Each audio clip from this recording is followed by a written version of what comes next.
বরবাদের জন্য আমি ঢাকা থেকে 6বার বম্বে গিয়েছি, 2বার পুনে গিয়েছি। 6বার যাওয়া মানে 6বার আসা, 2বার পুনে যাওয়া, 2বার ব্যাক করা, 6 6 12 আর 4 কত 18বার আমি শুধু জার্নি করেছি। বরবাদের আমি স্ক্যাজুয়াল 14বার চেঞ্জ হয়েছে, তাও আমি মিলিয়ে দিয়েছি। 14বার চেঞ্জ হয়েছে আমার স্ক্যাজুয়াল, কারণ ওইটা অনেক বড় ছবি ছিল, লোকেশন অনেক সময় ঝামেলা ছিল, অনেক বড়। এখানে বম্বের একটা কলকাতার বাংলাদেশের 3টা টিম মিলে ছবিটা ছিল।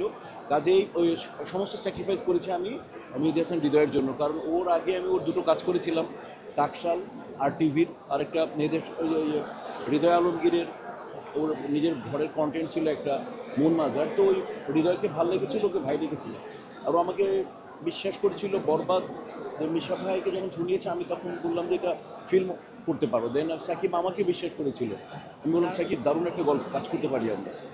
তো কাজ হচ্ছে একটা জিনিস জানতে চাই, সেটা হচ্ছে যে সাদামাটা জীবনযাপন, এত বড় একটা আর্টিস্ট, অহংকার নেই বললেই চলে, মানে সাধারণ পাবলিকের মধ্যে যে ভালোবাসাটা, হ্যাঁ এই যে ভালোবাসাটা আসলে পাওয়া বা এই সাদামাটা জীবনযাপনটা আসলে লিড করার কারণটা কি?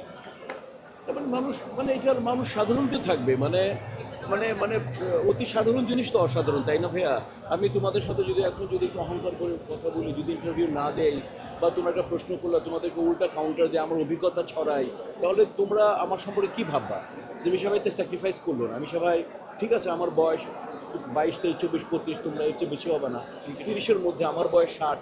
তো তোমরা তো শিখতে চাও, তোমাদের যদি আমার অভিজ্ঞতা দ্বারা কোনো কিছু শিখতে চাও, আমার কোনো কিছুই যদি তোমাদের ভালো লাগে, যে বিষয়টা অ্যাটিটিউড দেখছো, বাংলাদেশের ভিলেন, অ্যাটলিস্ট ভিলেন তো আমি নাম্বার 1 নাকি।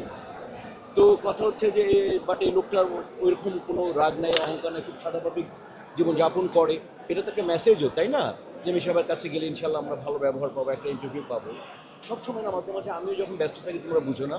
তো কাজ হচ্ছে, আমি মনে করি সাধারণ মানুষ হচ্ছে অসাধারণ মানুষ। আর আমি যেহেতু লোয়ার মিডিল ক্লাস থেকে এসেছি, এখন আমি মিডিল ক্লাস ওন করতে পারি বা তো আমি মনে করি যে আমাদের সবচেয়ে বড় বৈশিষ্ট্য হচ্ছে সম্মান, নিজে অন্যকে সম্মান দেওয়া, যারা সিনিয়র তাদেরকে সম্মান দেওয়া, যারা সমসাময়িক ওদেরকে ভালোবাসা, এবং যারা তোমার জুনিয়র তাদেরকে আদর দেওয়া। তো তোমরা সব তো আমার আদরের। ক্রিকেট কেমন দেখা হয়? আমার ছেলে আসছে, তো দেখো আমার ছেলে, ওরা দুটো আমেরিকায়, একজন ইঞ্জিনিয়ার, একজন পড়াশোনা শেষ করে চাকরি করছে, আরেকটা এবার ফার্স্ট সেমিস্টার দিল মাত্র আসছে। তো ওরা যদি গ্র্যাজুয়েশন করে ফেলে, তারপর আমাদের ওয়াইফ অ্যান্ড হাজব্যান্ডের কোনো নাই, ধর্মও করবা, কর্মও করবা, কর্ম তুমি যেটা ভালো মনে করে করবা।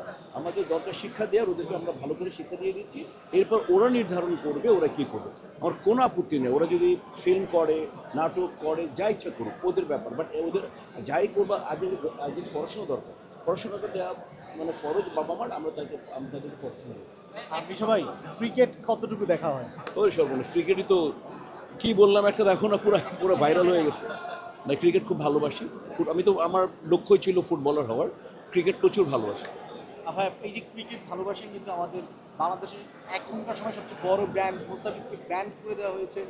তারপরে ইন্ডিয়ার সাথে একটা টানাপোড়েন যাচ্ছে, বাংলাদেশ বিশ্বকাপ খেলবে না, অনেকটা ঘোষণা দিয়েছে। এই বিষয়টা আপনি কিভাবে দেখছেন?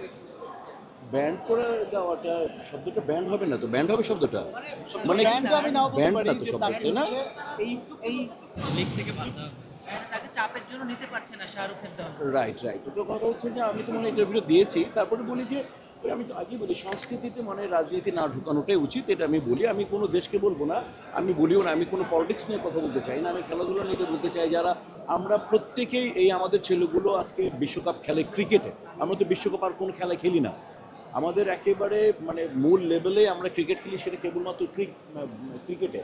তো আমরা প্রত্যেকেই তো মনে করি সম্মানিত। ওই হিসাবে আমি বলি তো, মাশরাফির পরে এই আমাদের সবচেয়ে বড় ব্র্যান্ড বলারদের মধ্যে।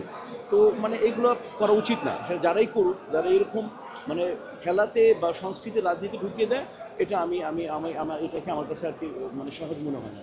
আর আমার যেটা ভেতরটা বলে যে কখনোই রাজনীতি মানে এরকম হওয়া উচিত না যে সংস্কৃতি ছোট হয়ে যায়, এটা আমি চাই। আমি চাই রাজনীতির জায়গায় চলবে, সবাই সংস্কৃতির জায়গায় চলবে, সবাই সব দেশে যাবে, খেলাধুলা করবে, এবং আশা করবো যে যাতে এগুলো সমস্ত মানে কাউকে না, কোনো যে পৃথিবীর যে কোনো দেশকেই বলবো, বা আমার কথা কেউ যাতে মানে ব্যান্ড না।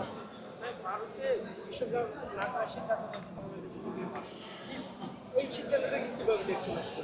এটা একটু কঠিন হয়ে গেল। এখন ওরা তো নিবে সিদ্ধান্তটা, মানে এখন দেশ সিদ্ধান্ত নিলে তো আমরা সাধারণ একটা মানুষ, দেশের উপরে তো আমাদের সরকারের উপরে তো আমাদের কথা বলা উচিত না। তারপর মনে হয় এখন চলতেছে, আমি আশা করি, বাট আমি আশা করি তো আল্লাহ আমাদের ছেলেগুলো ওয়ার্ল্ড কাপ খেলুক, কিন্তু দেশকে সম্মান রেখেই খেলুক। আর ক্রিকেট বোর্ডের প্রতি আমার যথেষ্ট পরিমাণে আমাদের সম্মান থাকা উচিত। ওনারা যেটা করবেন আমাদের দেশের সম্মান চিন্তা করেই করবেন। তো সবার আগে দেশ। তো আমি আশা করি ওনারা দেখুক, যদি এখন তো সুযোগ থাকতে পারেন 1% অনেক সময় 99%কে হারায় ফেলে, এরকম হয় না, 1 মিনিট আগে গোল খেয়ে যায় না মানুষ। তো দেখি ইনশাল্লাহ আমরা আশা করি যে আল্লাহ সব সমাধান করে দিলে সবচেয়ে খুশি হব। থ্যাংক ইউ আচ্ছা ভাই, অনেক সময় দিয়েছেন।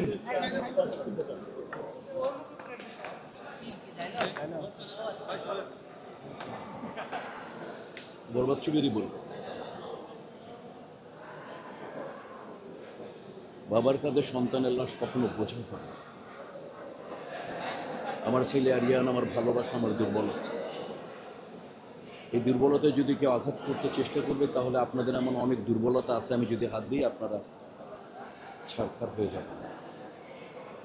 আমি